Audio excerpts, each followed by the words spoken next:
mbokk yi gannaaw bu ñu leen ziyaare di jéggalu ci yéex a tàmbali xibaaru marax yi ñi ngi dem ba hôpital Albert Royer ak ñenn ci liggéeykat ya xëy banque seeni yoxo ndax ñaxtu bokk na ci mbirum payoor salaire waaye it prime waaye ak recrutement vacataire ci leeral Marcel Farba Maroun ma fa teewoon. bu hôpital bi ñuy fajee xale yi di Albert Royer la ñenn ci liggéeykat bërëb boobu tànn ngir wax seen naqar bi ci njëkk jëm ci wàllu koppar. am na ñoo xam ne bu ñu fi ñëw seeni kër dara baaxu ca fi mu nekk ni tabax nañu seeni kër ba ma mel ni château di toj bat seeni prime yoo xamante ne bu ñu seen prime ñoom kii prime am mën na fay vacataire yëpp. beneen revendication bu liggéeykatu Albert Royer di fësal mu di mbiru recrutement vacataire yi nga xam ni ñoo ngi toll ci téeméer ak juróom-ñeent fukk ak juróom. je suis là depuis 1986 à nos jours ñu nekk ñoo xam ne dañ fi liggéey bénévolement pendant 15 ans 86 ba 2001 ñu doog a recruter beneen bi fi mu nekk nii am na ñoo xamante ni. tuuti lañ leen fi jiitoo ñuy xale yoo xam ne ñu ngi ci suñu ginnaaw booba ba léegi kenn recruté wu leen ba léegi na ñu ngi ci vacataire. ginnaaw yooyu le kaddu directrice bi ñu dénk hôpital bi woo ñu ngir indi ay leeral. le 10 le 11 ak le 12 août bi passé waxtaane nañ ko woon fii ci barab bi muy atelier boo xam ni dañ ko defoon ak ñoom. le 11 bi deuxième jour ñoom seen bopp oowoon nañ leen wax ne li ñu jaaxal mooy direction yi ba léegi oowuñu. te biñ leen di ñu ngi jóge ci rencontre boo xam ni ñun ñu ngi ci ak les professeurs de l'hôpital les médecins de l'hôpital ak le président du conseil d'administration point yooyu ñu doon waxtaane nag non seulement point bu ñu mës a wax rek ñun teg nañ ko ci table bi mais doole nañ ci point yoo xam ñoom mosuñu ko sax tudd dañ ko daan junj ñi rek parce que ñun dañ jàpp ne ci en matière de gestion en matière de prise en charge de l'enfant malade tabu amu ci transparence moo ci am waxtaane lépp. liggéeykat yi nag di waajalaat beneen ndaje bu mel ni ëllëg bu juróom-ñetti waxtu ci suba jotee ñu yokk ne bu ñu amul li ñu bëgg ab grève moo ciy mujjee topp.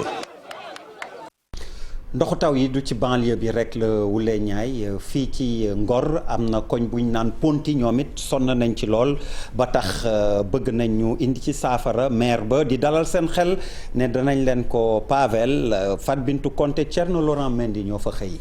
metti trop trop. ñu ngi fii ci Ngor ci parti bi nga xam ne moom la ñuy wax Ponti ci dëkk bi lee fii nag bu tawee kër yi dafay taa. trop fi bu tawee ñii duñ mën a jaar fi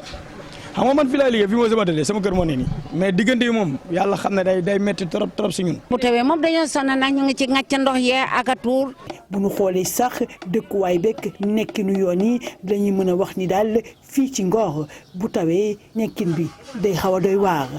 yoonu ndox la fi may ni naka du sax fii la ndox mi di jàlle SDE bi fële si kaw ñoom ñëpp seen ndox fi lay jaar ñoom ñëpp ba casino ñoom ñëpp seen ndox bu tawee fi lay jaar. place sax parfois day dugg si biir ñun dañu fi yàqale ay bagages yu bëree bëri at yi fii la ñuy jaar di xoolal ndox mi ni mel ñun lii comme ndoxam fos da ngay mën na jox sax feebar. mu di situation buy xam ni dafay xaw a métti lool ci askan wa fa yeewoo ñoom ñi jàpp ni sax nag ki nga xam ne moom moo di meeru dëkk ba daf leen joxul benn cër. wax dëgg yàlla toujours dañuy wax meeru Ngor bi fii nii dafa mel ne bokkul ci Ngor côté Ponti bi parce que boo xoolee côté beñ dañ ko pavé defar ko ba mbaa mais fii moom vraiment jëluñu ci benn mesure quoi. yoon bi daal nañu dimbale rek defara ñu yoon comme ni mu pavé fële ci côté rond-point bi nañu dimbale yeggalil ñu fii bu boobaa yoon bi gën a affaire yi gën a nee boobaa commerce bi sax day gën a dox. mu ni di moom bokk moomeel bi lii ma ngay xam ne li askan wi wax dara du ci dëgg danoo yàkkamti rek wante fii léegi ñaari weer ñoom seen gox boobee danañ ko pavé. pavéwuñu fii bàyyi fee parce que lépp loo gis rek dafa am nu ñu ko planifier ak nu ñu koy liggéeyee waaw c'est vrai que kii Ngor la ñu commencé mais Ponte ngi ñëw waaw tali bi ci jàll ci buntu kër Baye Youssou Ndoye ngi ñëw daara ji ba école ba fële ci tali bi fii ci marché bu njëkk bi ba dem ba Almadi B6 foofu yëpp dañ koy pavé te financement yi pare na ñi ko war a liggéey pare nañu gagné nañ ko bu pare balaa ñaari weer daañu commencé liggéey. mu di nag yoon boo xam ne dañ koy fréquenté bu baax a baax oto yi teggi ci national bi di daw embouteillage bi ñi ci ëpp fa la ñuy jaar moom Ponti bu tawee jaar fa metti lool. bu dee waa Ngor ñi ngi jooy ndox mi insécurité la waa cité Aladji Malick Sy janook monument Renaissance ñoom insécurité la ñuy jooy ndax tey ci fajar agresseur yu sakkan ay ndaw ñoo ni juux seen cité boobu waaye ña fa dëkk fexe nañ ba teg ci loxo kenn ba tax ñi ngi sàkku ci kilifa yi ñu taxawu leen ci wàllu insécurité bi Aminata Mbaare Sow Ababacar Camara. mbir yaa ngi xewee tey jii bi ñu jullee suba ba noppi ci cité bile ñu duppee cité El Hadj Malick Sy waa jile bokk ci ñi dëkk ci gox gile di ñu wax mbir mi ni mu demee. man maa julli fajar bu pare dem sama kër pour waajal pour dem xëy bi may dem ma gis benn groupe jeune de 10 à 15 personnes ñoom ñëpp ku si nekk yaa ngi yor sac donc comme man kilifa laa mag laa ma ne ñii de fi ñu jóge nii doy na waar heure bii bi ma taxawee. ñu ñëw romb bi ñuy romb ma taxaw bàyyi leen xel ma dugg sama kër yëndu si palanteer bi gis leen ñu teg seeni sac ñenn ñi ñu oññeeku bi ñu oññeekoo ñu dugg si kër gii sama booru kër bi ñu duggee sama booru kër ma ne sama jabar ñii de am na lu ñuy def am ñu taxaw sama booru oto ma ne leen jóge leen si booru oto bi ñoom ñu dem ñenn ñi dem je crois que ñoom ñëpp dem nañu ndekete ñoom. tourné nañ dugg ci kër gi bi ñu tourné dugg ci kër googu ma ñëw bi may ñëw am benn xale am na lu mu wax seen benn làkk bu ñu wax ñoom mais olof la mais xaw ma lu ñu wax seen terme yooyu ñuy utiliser groupe bi daw. daanaka ëpp nañu fukk ak juróom ci ay ndaw ñoom ñëpp ñu wekkoo ay saak duggoon ci gox gi ñoom ñu jàpp ne dañ fa ñëwoon ngir def ay ñaawteef. bi ñu ñëwee ñu ne ma lii la man leen ay sàcc lañ ñu daw fekk yeneen booy yi bi ñu dawee fekk yeneen booy yi. ñu jàpp ci kenn. ñu jàpp ne du fi guleet. ba avant-hier kenn ñiy defal canal yi seen scooter bu jot 1 million et quelque dañ ko gaare dugg rek ñu yenu ko yóbbu tey encore ñu jàppaat keneen fii man sa boppam maa ko yóbbu léegi. ñii dëkkee fii ci cité El Hadj Malick Sy nekk ca Mamel jàkkaarloog monument de la Renaissance tiit nañu ndaxte jàpp nañ ne lii ab insécurité la ci noone ñoom ci seen gox googule ñu ngi organiser wu pour xam yan pexe la ñuy jël ngir bépp ñaawteef bu fa bëgg a dugg di leen sàccal mbaa di leen gaañ. buñ jógee Mamel dañuy dem ba Matam foofu béykat yi ñiy yëngu ci wàllu ceeb bi rawatina njàqare la ñu am ndax 2 junni tonne engrais la ñu soxla waaye jamono ji téeméer ci tonne rek lañ ci jot ba tax xalaat nañ ni bu ñu moytul dinañ am jafe-jafe ci wàllu mbéy bi Ali Bandel ñaa ci leeral. jafe-jafe yu metti di situation bu doy waar bi nga xam ni mbayum ceeb musu koo dund ci diwaanu Matam waxtu wi lee donte sax superficie yi dañoo wàññeeku lool waaye dafa fekk ni toqub engrais baykatu ceeb yi fare ci diwaanu Matam mënu ci seen jot ci ay besoins yi ñu estimé ci lu ëpp 2 junni tonnes téeméeri tonnes kese moo jot a dugg ci diwaanu Matam moo ne sax nag gaa ñi noppi nañu jiw beeg repiquage bi te sax fii la plantation yi gën a soxle engrais waaye baykat yi fi mu ne rongoñ rek la ñu yore ak jaaxle bi leen tere nelaw. actuellement ji nañu ba pare te ñii am na aussi ñu repiquer mais ba léegi amul engrais moom comme que amul engrais bu ñu jiyee ba pare day repiquer loolu mooy lan mooy planche bi kii plan yi kii dañuy mënuñu développé wu kon rendement bu baax du am rendement bu baax bu dee amul kenn mënul rembourser campagne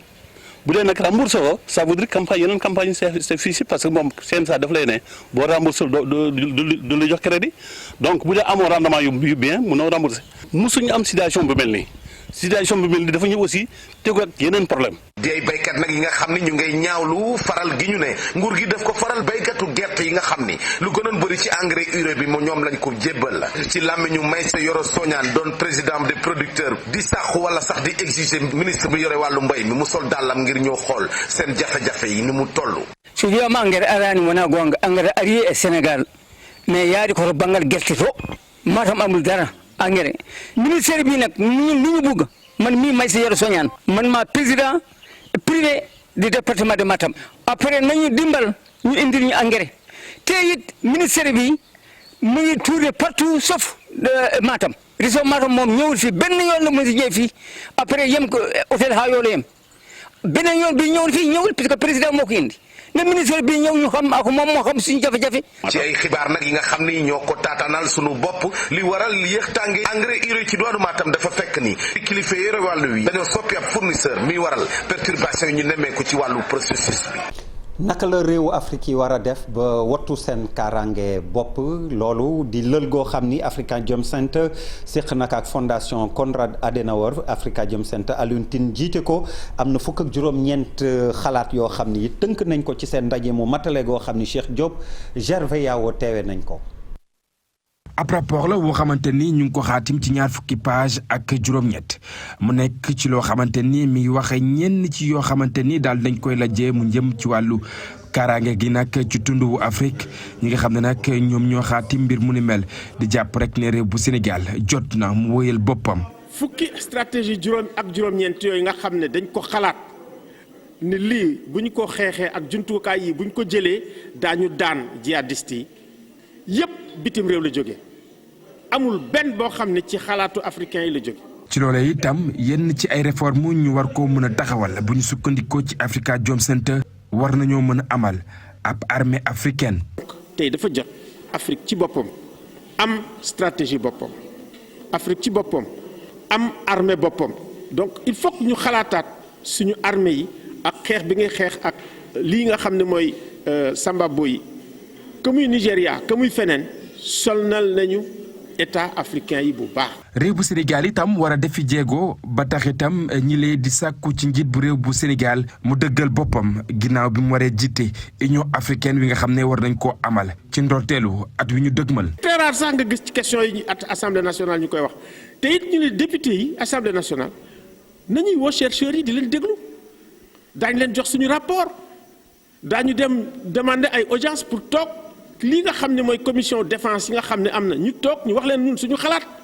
pour que xalaat bi quand même wasaaroo. rapport wi le ñu daal di koy xaatim ci lépp lu ñeel wàllu kaaraange gi ci tundu Afrique naka noonu itam thème wi nga xam ne daal di nañ koy jukki bokk na ci état de droit ak itam extrémisme ci li nga xam ne moom moo di Sahel Afrikajom Center ak ñi nga xam ne ñoom la àndal ci xeex bi nag daal di wëyal lu tolloog fukk ak juróom-ñeent ci ay recommandation ngir rek ñu mën a moytu lépp luy xeetu ñaawteef. Sénégal na gën a jóg ci boppam loolu di kàddu yu tukkee ci Bakary Samb moom mi jiite Timbuktu Institute bokkoon ci lël ba it ndax jamono ji Samba Boy yi wër di lëmbe Sahel bi amul benn dëkk boo xam ni mi ngi ci Afrique sow jant te mën leen a rëcc Bakary Samb laaj ak tontu digganteem ak Cheikh Diop. Sénégal mi ngi ci biir Sahel boobu mi ngi ci biir Afrique de l'Ouest donc ñu ngi wax gaa exception sénégalaise mais am na ñetti mbir yu jar a bàyyi xel actuellement muy crise politique boo xam ne gis nañ ko mu enclenché wu depuis les événements de mars ñu jëm ci ñetti élection aussi jëm ci exploitation gaz ak pétrole beneen bi mooy crise économique boo xam ne ku ne xam na ko ci xale yi amuñu benn perspective bay yaakaar sax ku xar géej gi ñu dem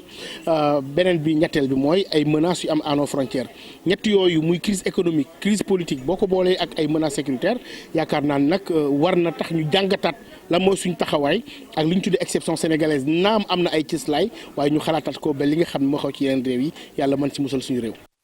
gannaaw faatu Hissène Habré newoon fi ay jamono njiitu Tchad te yoon mujj koo dàpp ak ndàmpaay yoo xam ni waroon na ko jébbal gannaaw àtte bi ñu jàpp ni ay victime lañ jamono bi muy jiite kon foofu ca Tchad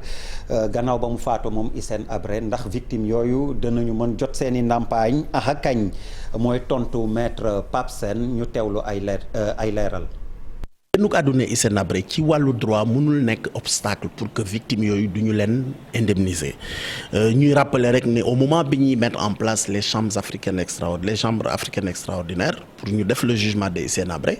dañu xalaatoon également le sort des victimes moo tax Union africaine aussi jëloon engagement pour mettre en place lu ñuy wax un fonds fiduciaire d'indemnisation des victimes donc kon mun nañ jàpp ne en droit tey amul dara loo xam ne ki mën na nekk un obstacle juridique ba war a tax génnuk àdduna Hissène Habré mën a gàllankoor tey victimes yooyu mun a entrer donc en possession de leur indemnisation donc je pense que tey Union africaine war na continuer jël matuwaay yi nga xam ne moom la war a jël yëpp pour que victimes yooyu mun a jot seen ndàmpaay mais même bu fekkoon Hissène Habré nelawul sax nekk prison ba léegi ñun dañu jàpp ne ni nga xam ne noonu lañ ko defee ci protocole mise en place des chambres extraordinaires africaines pour que fonds boobu ñu mun ko mettre en place Union africaine war na vraiment mettre en place ce fonds là pour que victimes yi mën a jot seen ndàmpaay. wàllu tàggat yaram la ñuy àddu jëmaleeg basket jamono ji afro basket ba ca Rwanda ak Sénégal mi daan Uganda fukki poñ ak juróom ci match boobu Branco Badiou moom dugal na ko te it jàpp nañ ci la suñu ndaw yi wax ni équipe bi war na mën a gën a defi jéego Mam Fatou Ndoye ca Kigali. ni ngeen ko xamee nag Sénégal def na tàmbali bu am solo ci kanamu Ouganda 93-55 muy 38 points d'écart noonu la Lions yi tàmbalee ci juróomi minutes yu mujj yi sax daanaka comme score bi yemboon na ba pare Boniface Ndong mujj na noppal ay cadram dugal ay xale li ñu mën a wax nag mooy ci troisième quart-temps bi nga xam ne quart-temps bu am solo la ci matchu basket fa la Lions yi nag defee liggéey bi ñoom ñi nga xamante ni ci troisième quart-temps bi gis nañu seen arrière bi di Alga Ndiaye yeewu commencé retrouver efficacité ci wàllu tir yi Lions yi nag ci troisième quart-temps bi la ñu creuser écart bi wane nag xarañte ak agressivité surtout ci wàllu défense Ouganda yi mënuñu dugal mënuñu leen jaar fenn boo leen xoolee d'ailleurs si troisième quart-temps bi Lions yi ñi ngi dugal 28 points donc mené 68 à 40 ci tàmbali match bi nag Sénégal moo mës a jiitu waaye li ñu seetlu aussi mooy Sénégal amoon na jafe-jafe ci jël rebond yi looloo tax peut-être écart bi ci première période bi taxu ko demee ni mel li ñu mën a jàpp tamit mooy Gorgui Sy Dieng moo terminé meilleur marqueur de cette rencontre avec 21 points def ñaari rebond offensif ak 6 rebond défensif beneen gaynde boo xam ne tamit wane na boppam mooy Branco Badiou nga xam ne dugal na fukki poñ ak ñaar beneen xale bi nga xam ne tamit wane na xarañte ci secteur yëpp mooy Ibrahima Faye mi nga xam ne dugal na 15 points def 4 rebonds offensifs ak ñaari rebonds défensifs donc tàmbali bu baax bi dina tax Sénégal mën a am xel bu dal ngir aborder son deuxième match bi nga xam ne dina ko jouer contre le Sud-Soudan ce sera vendredi à 17h GMT li ngeen mën a jàpp aussi mooy ci poule D bile Cameroun ak Sud-Soudan ñoo waroon njëkk a jouer waaye tey ci suba FIBA Afrique dañoo mujj dàq match bile ndax Cameroun dafa am ay cas Covid looloo may sax Sud-Soudan gagné par forfait 20-0 leneen li aussi mooy mobilisation presse sénégalaise bi yaakaar naa ni yaa ngi koy gis ci image yi ñun tamit ni gaynde yi sañsee ñëw def seen match bu rafet noonu la journaliste sénégalais yi tamit sol seen yére yu rafet ñëw seetaan ci match bi Massayer Ndiaye Mame Fatou Ndoye fii ci Kigali di am mbégte di leen jox dig daje ci yeneen i xabaar. Mame Fatou Ndoye jërëjëf xanaa ñu déglu ji rek Boniface Ndong ak Branco Badiou mi nga tudd ni am na taxawaay bu am solo ci match bi Boniface Ndong ñu fàttali ni moom mooy sélectionneur national bu gaynde basket yi Branco Badiou meneur de jeu Lions du Sénégal. match bi bon xawoon na nekk match bi compliqué